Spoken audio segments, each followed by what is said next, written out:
Jelang Hari Raya Idul Fitri, penjualan dan pemesanan furniture dan mebel meningkat hingga 50%, seperti yang terlihat di salah satu pusat penjualan furniture di Jalan Letkol Iskandar, Palembang. Menurut Yunsa, Kepala Marketing Penjualan mengakui, selama bulan Ramadan penjualan sofa tamu dan kursi jati lebih dominan, dengan harga yang ditawarkan mulai ratusan ribu hingga jutaan rupiah.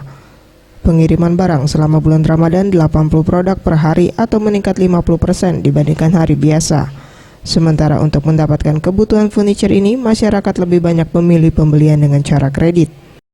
Kalau furniture kita semua, tapi yang lebih dominan untuk puasa dan Idul Fitri ini sofa dan KTM, kayak KTM jati-jati gitu. Termasuk juga ada 1-2 dari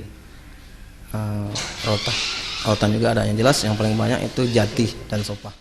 Mega Dwi Handayani, Anugerah Sandi Pratama, Sriwijaya TV.